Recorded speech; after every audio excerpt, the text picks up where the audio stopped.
Hello students, today's agenda is to check test. You will be turning in 4.1 through 4.7 and we'll be combining functions.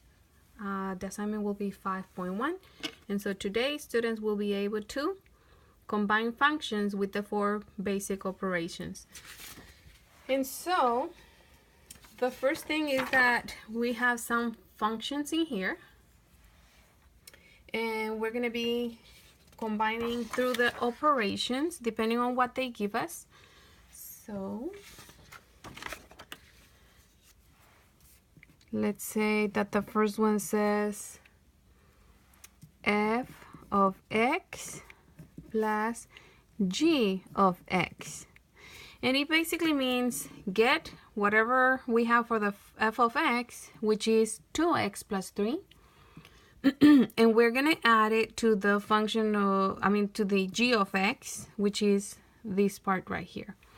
And so it's gonna be f of x is 2x plus 3 plus whatever we have in here. Since it's addition, it does not affect the signs of this, so we would have to put it in parentheses, or since it's addition, it doesn't affect it, so it's just gonna be plus 3 plus 1.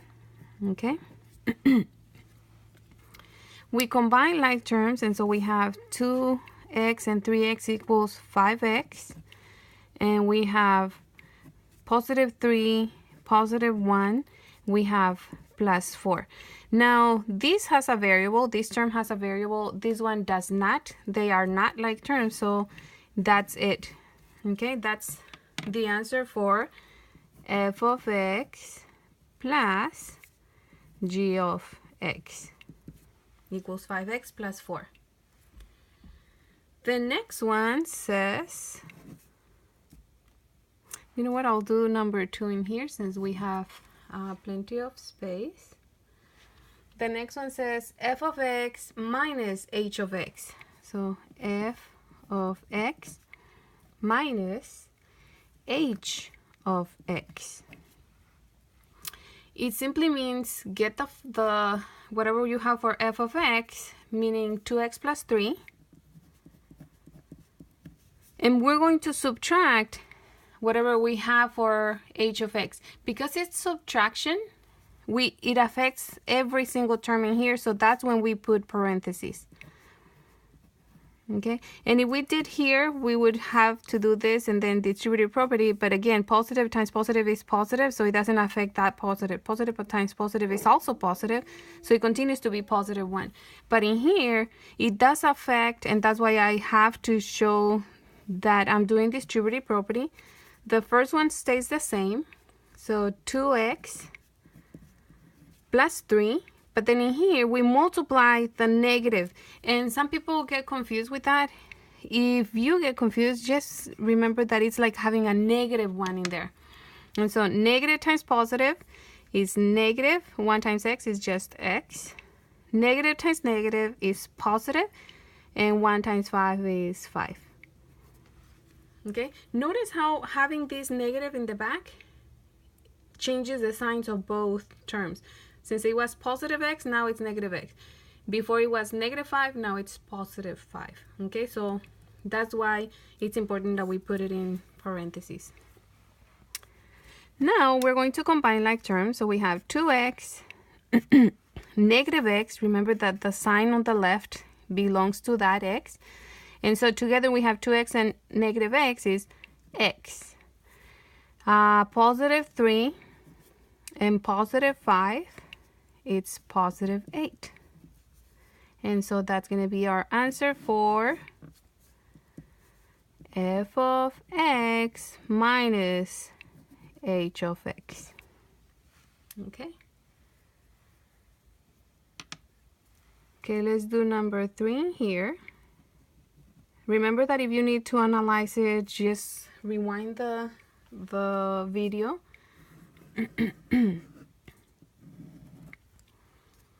So the next one says 2f of x. 2f of x.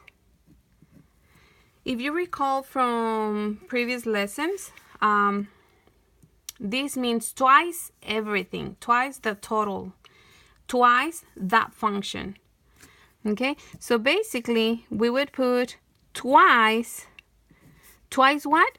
Whatever f of x is. And what is f of x? 2x minus 3. So that's what's going to go in here because you're multiplying times 2 the whole function. The whole function, f of x, times 2. So it's 2x plus 3. You do distributive property. And so 2 times 2x equals 4x. 2 times 3 is 6. Don't forget the second one. Every time you have parentheses and you have a plus or minus in the middle, you have to do the distributive property. Multiply by every single term inside. Okay? Since we don't have any more like terms, that's it. Remember, we don't put together variable terms with constant numbers. And that's it for that one. Let's see. Then you have, I think I'm going to need a little bit more space for the next one. Let me fold this. So for the next one, it says f of x times g of x. So let's look. We have done addition, subtraction, multiplication of a number with one of the functions, but now we're multiplying one function with another one. Okay, so in here f of x is 2x plus 3 and times, you can just leave it without anything or you can put the little dot, it's up to you. In reality, this parenthesis already means multiplication, so times g of x is 3x plus 1. Okay, when we have two binomials means it has two terms, then you're doing, I say, double distributive property. So it's like saying the 2x times 3x and 2x times 1, that's distributive property. And then you have to do the same thing with the 3. So that we don't get confused, I do it down here.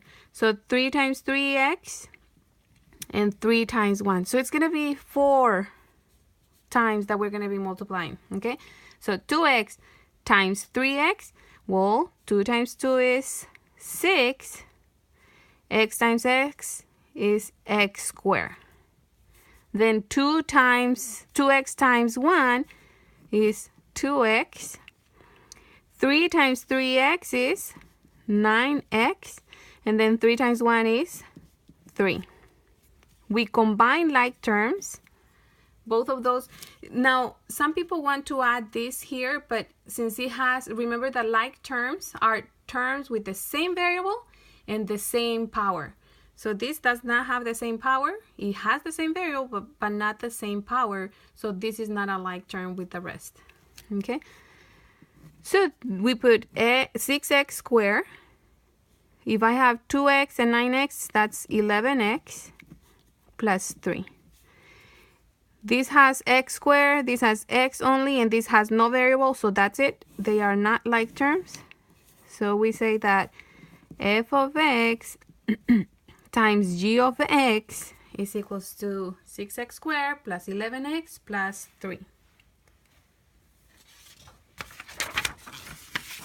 Okay, let's do another one. Remember, you can always rewind.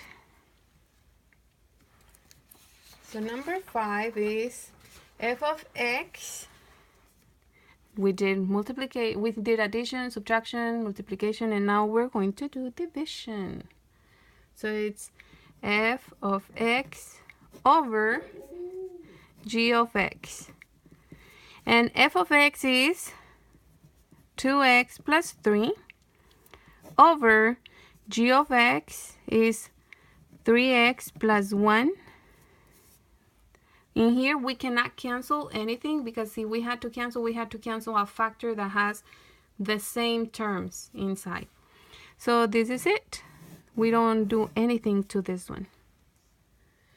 And then I did one that where you do have to simplify so that we can look at those as well. Okay, so we have two more in here. And I put k of x divided by m of x. So it means that we're going to put k of x on top. So this right here. So it's going to be 4x plus 8 divided by m of x, which is this right here, x plus 2. In this case, we're going to have to factor, and sometimes it's even like what we did last quarter, where we have trinomials and factor with two binomials, okay? So if we have something like this in here, the only thing that we can get is the greatest common factor. The greatest common factor for 4 and 8 is 4. And then we say 4x divided by 4, we get x. And then 8 divided by 4, we get 2. Basically, it means put the greatest common factor here, and what multiplied by that 4 equals that. So x times 4 is 4x. 2 times 4 is 8. Okay, if you want to see it that way. Then, underneath, we still have x plus 2. And this is what I was talking about in here, that we don't have any factor.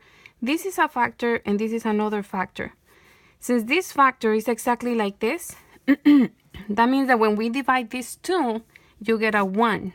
Okay, so they cancel, basically. And what do you have left? We get 4. Okay, it's only because it's x plus 2, and down here is exactly the same, x plus 2. They cancel each other, and then we only are left with 4. So with this, now you're able to work on assignment 5.1 and have fun.